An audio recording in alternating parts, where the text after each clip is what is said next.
Again, okay, cool. Okay, cool.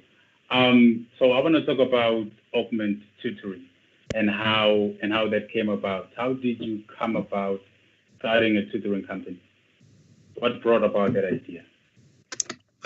Yo, okay, that takes me back to first year. I'm in third year now. But I was Hmm. basically in first year, and when I was in first year, I tutored some guys here in Cape Town, just like starting out, just to earn like a couple bucks. And then a friend of mine, Tando Mbele, he approached me with the idea of starting a tutoring company, which Yeah. was sort of like an Uber for tutoring. So Okay. basically, you could in how the way Ubers, you can apply to be an Uber driver. You then order that Uber. So we basically Yeah. wanted fresh knowledge on the subject and fresh experience, and then from then on, we met up and had a conversation over some oros, and then the rest is history. Yeah. Yeah. Yeah. Okay. Wait. I need you to expand a bit on the Uber side. So how exactly does it work? Does a person go on an app and book a tutor? How does that work exactly? Okay, so our vision was for us to have like a whole app where you can just Mm. basically order a tutor and just request one. But right now we're still developing the whole mechanism of it because it is quite complex and we got hit by COVID, so we had to draw back on Yeah. face to Yeah. tutoring. We're just now refreshing our policies actually because of COVID-19, because we have to make sure all our tutors are screened before face-to-face interaction. So we're doing that right now. But yeah, basically it would have been like an Uber for Mm. tutors in For general. tutors. So how is it working right now?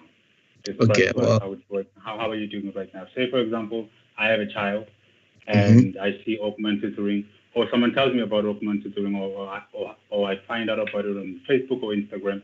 How do I go about getting a tutor from you guys? Okay, well, right now we were doing online sessions, mostly in subjects like biology and English. But right now we're gearing towards face to face, and because we're gearing towards face to face, you can basically just book an appointment with us. You can DM us at Hmm. Oakmont Tutoring, or you could have just go. You can go to our website, which is on our Instagram page as well. You can contact us at our email address info@oakmonttutoring.co.za. That is basically how you would have come to now set up an appointment for your child, and then we would just take it from there. Yeah, yeah. Okay, cool.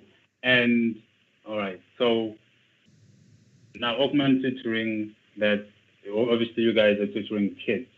Mm-hmm. How is it different? How is it different from going to school? Because, like for example, a child goes to school, attends with like 30 other kids.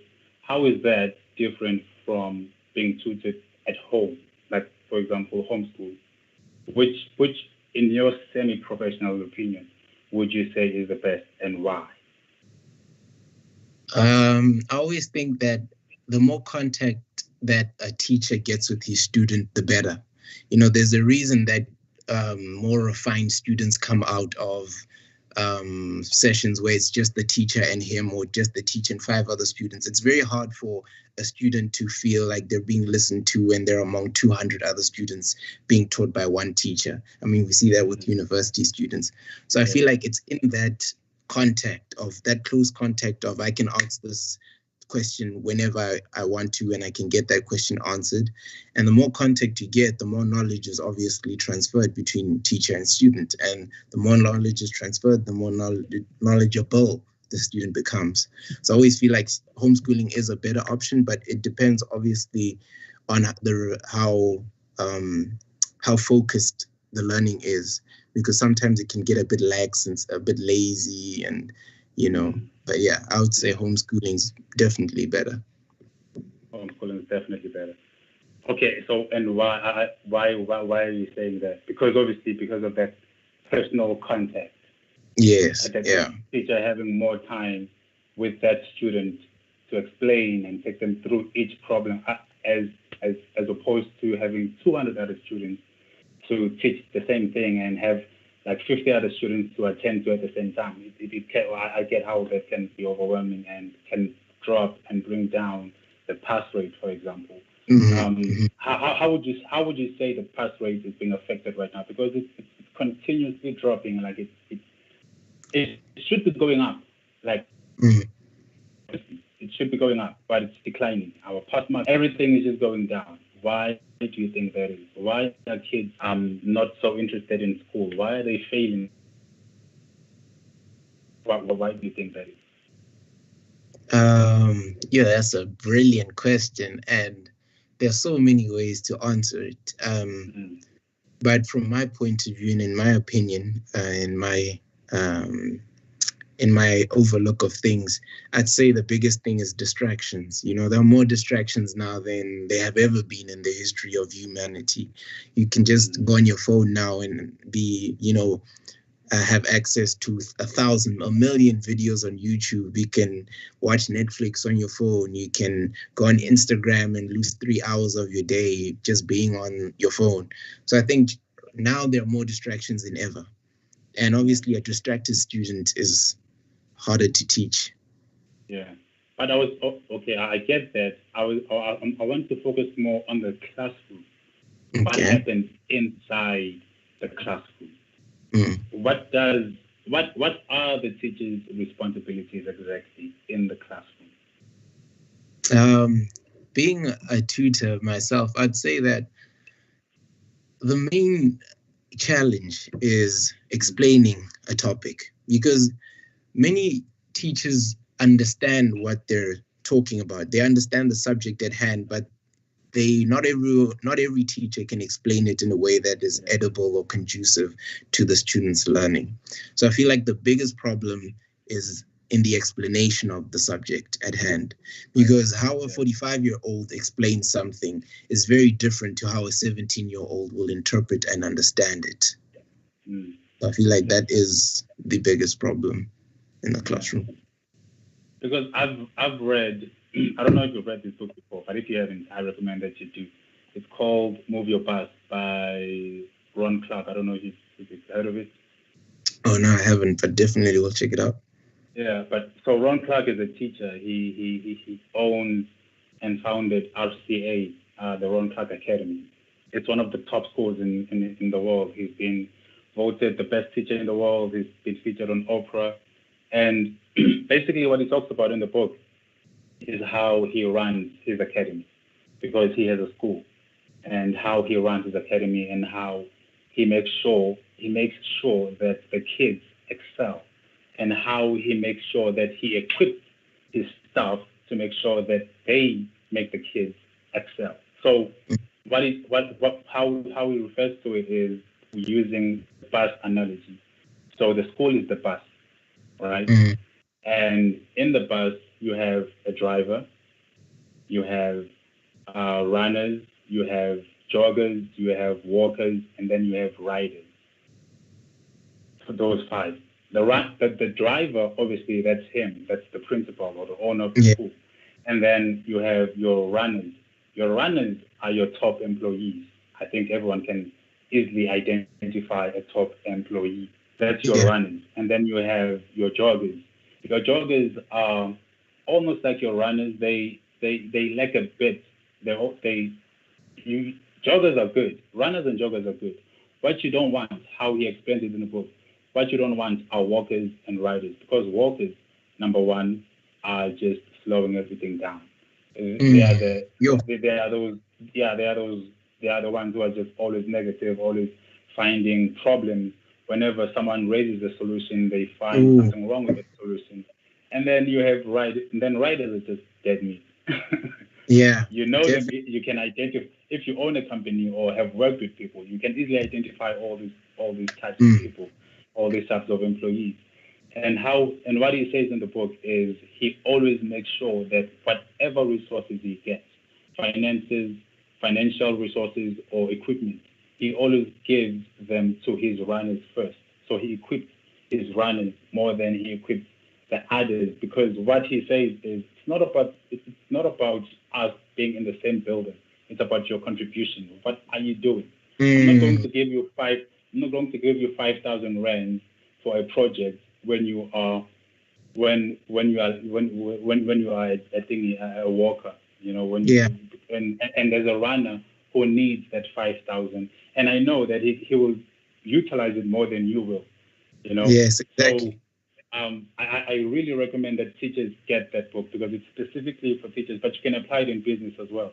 But Hmm. for teachers, because he talks about how his teachers teach in classrooms, how they still paint classes and allow kids to be themselves. You know, the Mm. kids actually paint the classroom.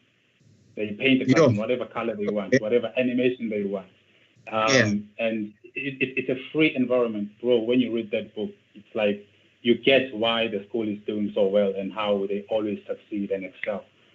So it for me it was like okay, so basically a teacher's job is to identify a child's gift or potential and then nurture that. But it starts at home. Mm. It has to start at home. The parent needs to first identify what the child is good at. And Mm. then when they go to a school, they need to find a school that is going to nurture No. what that child is good at. And when they Mm. find that Yeah. school, exactly, because bro, when you think about it, when you really think about it, what Tiger Woods did, for example, he started playing golf I think at 4 because the way his father explained it, he would always like take him to the garage whenever he was practicing swings.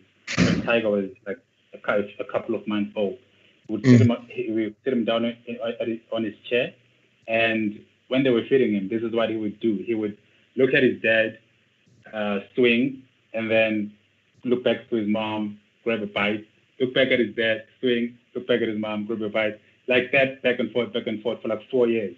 And then as soon as he could stand, his father took him out of the chair, placed him down, gave him a golf club, put a ball in front of him, and he swung and hit it. Never hit a he never held it before, but Mm. he swung and hit it. And his father was like, okay, we have something here. Where is he Yeah. now? Like, what is Tiger Woods now? So Yeah. I think that every parent's main job, is to find what the child is gifted in, and then nurture that, and find a school that will nurture that. And again, you know, because it's pointless going to school for 12 years and going out and then going to varsity, being confused what to do next, you know, Exactly. and then you end up choosing the wrong career again, and then Mm. now you're miserable at the job, you don't like Yeah. what you do. But how would you say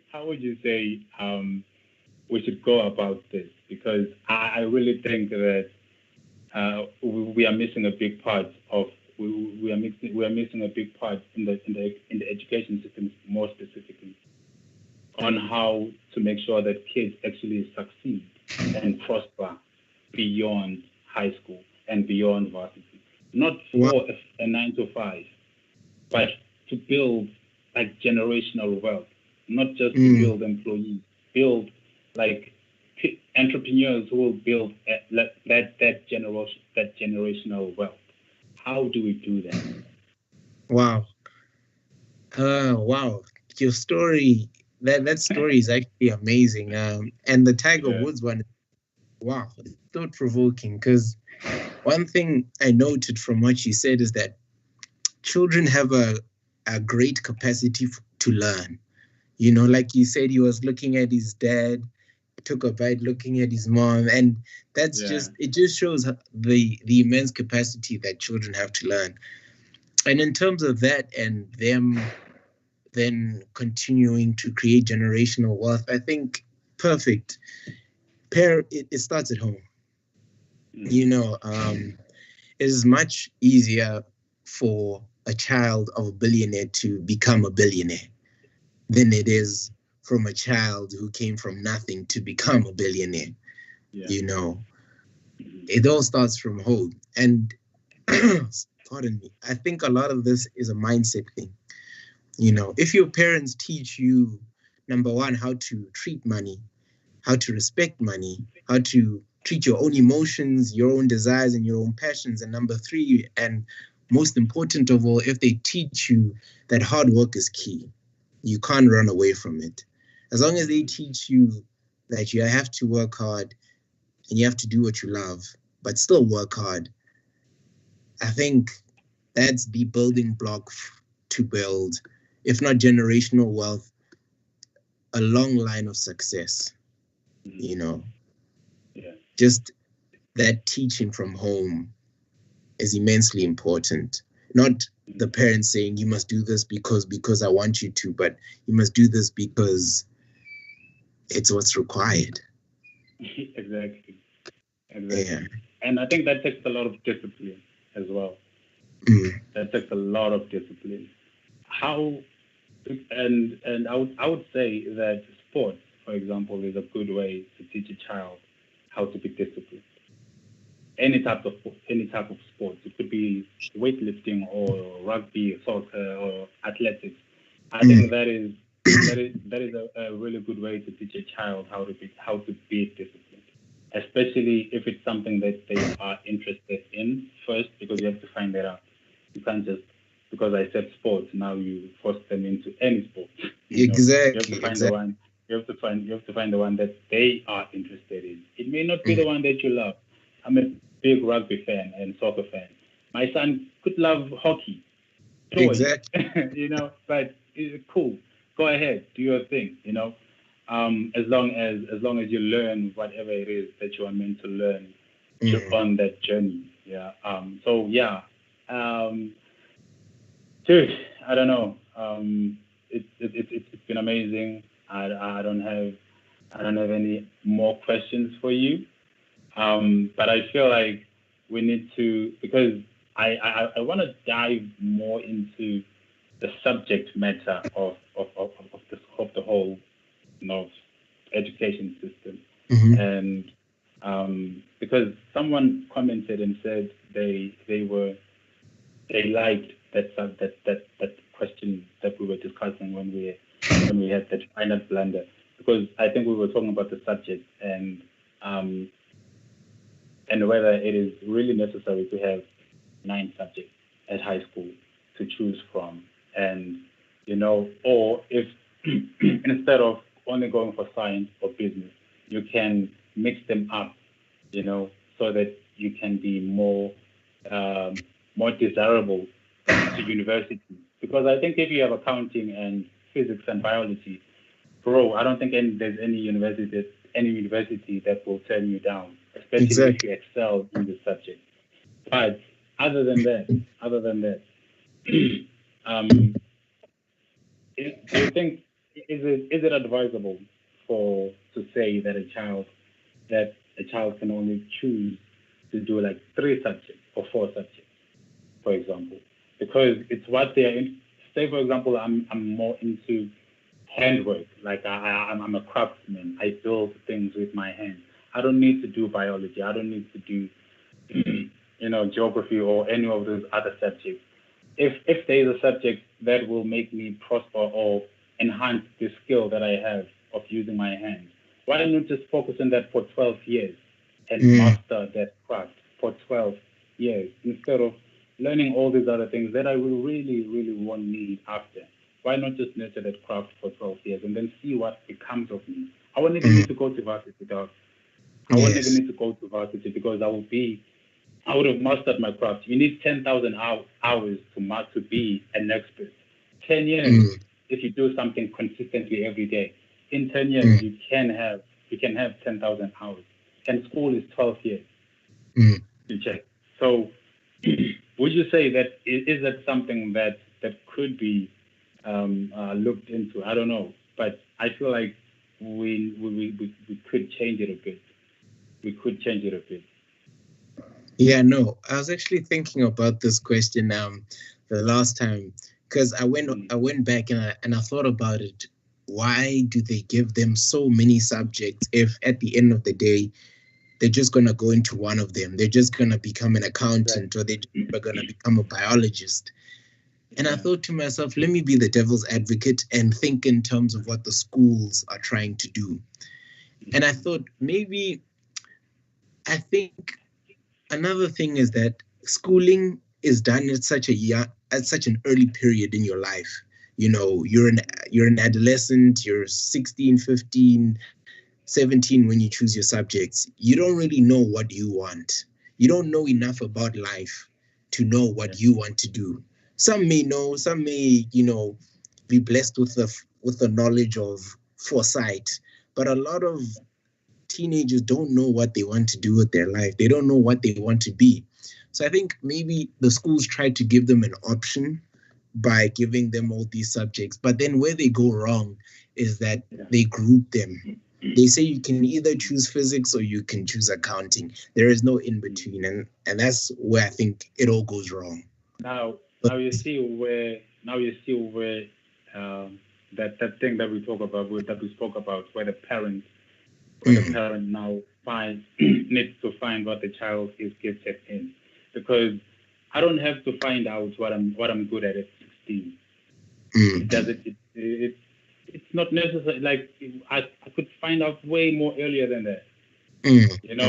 My parents should be able to see that I'm good at this. I don't have to wait until I'm 18 to say, oh, damn, I'm good at rugby, or damn, I'm good with my hands, or okay, I'm a good writer, or I'm a good, I don't know, artist, anything. But it doesn't have to take so many years.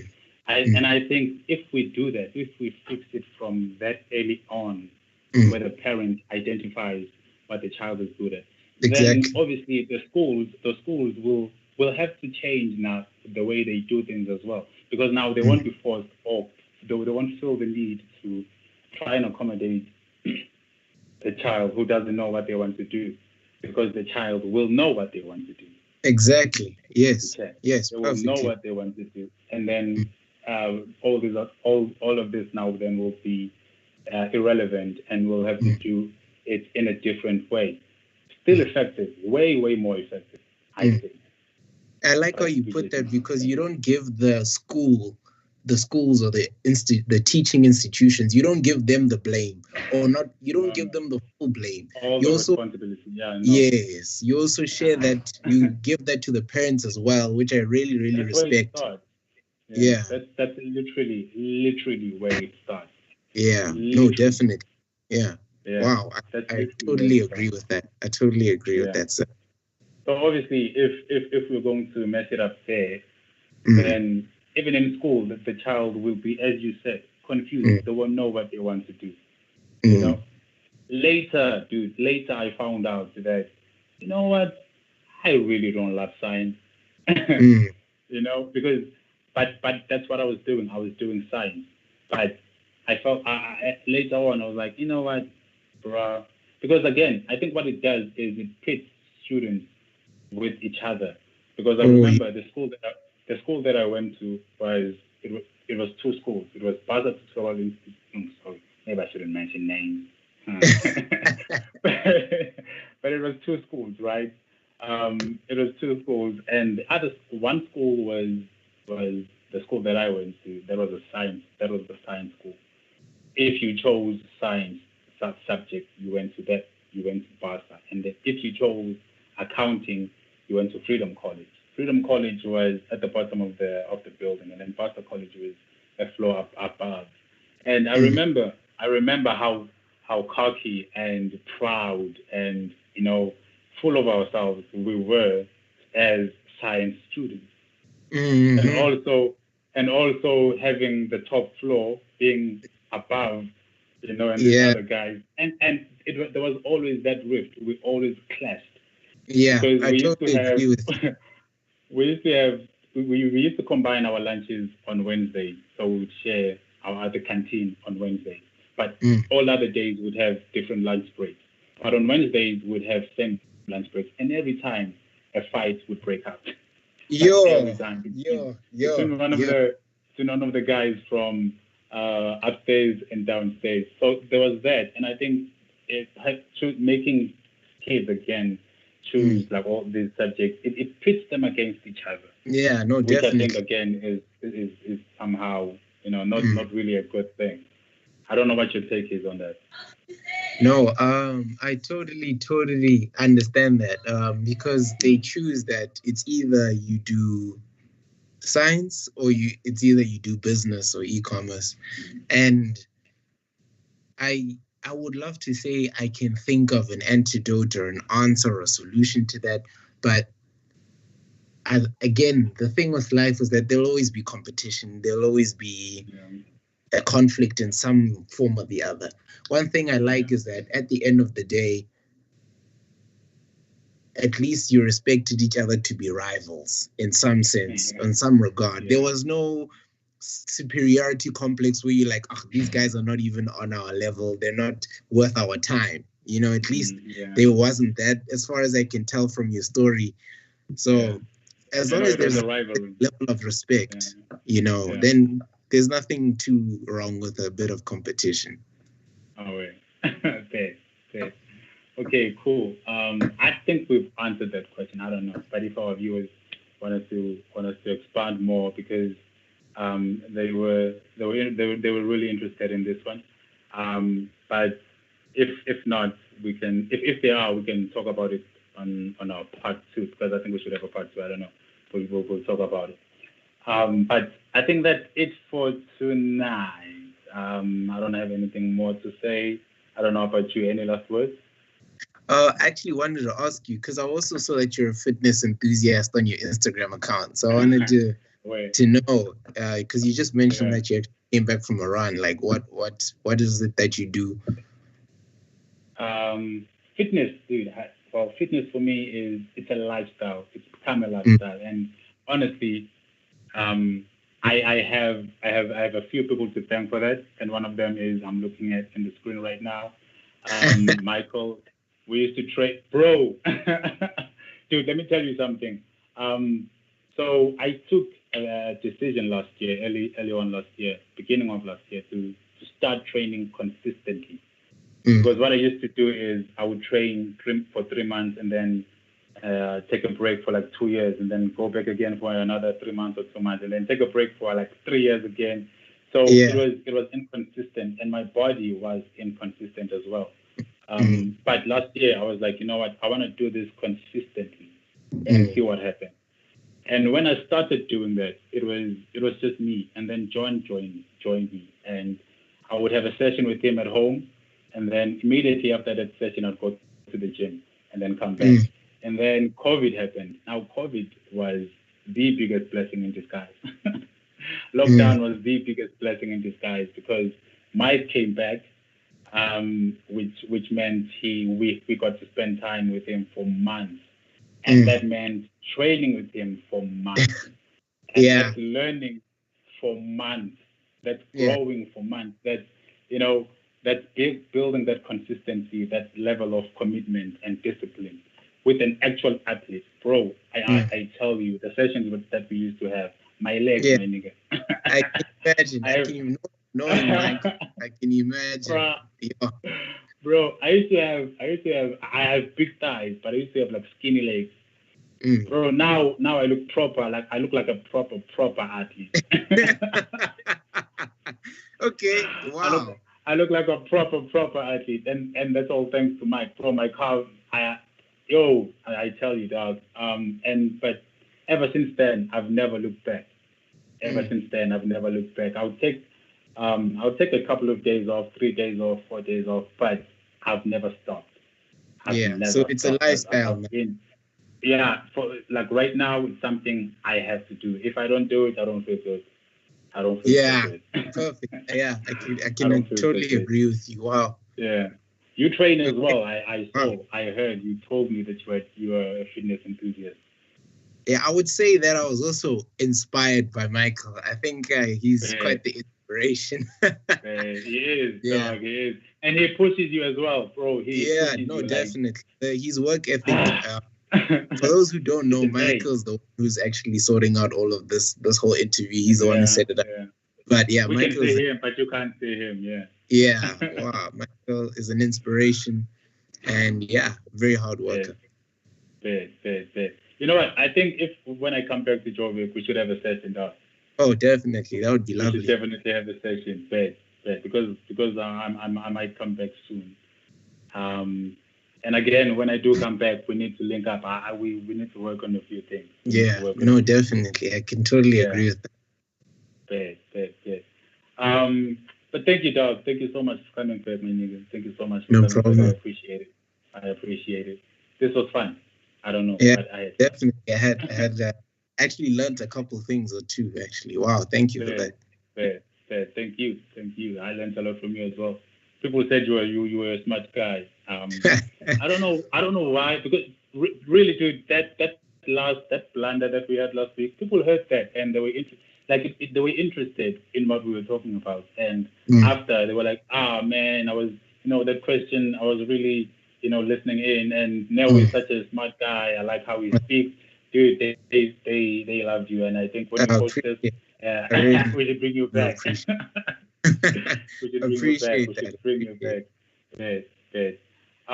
But yeah, thank you, Duke. Thank you so much. And for everyone else watching, thank you for tuning in. Stay tuned for our next one. We'll obviously update you as to when that will be.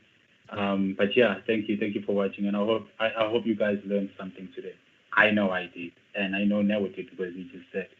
So yeah, thank you so much, and have yourself a lovely evening.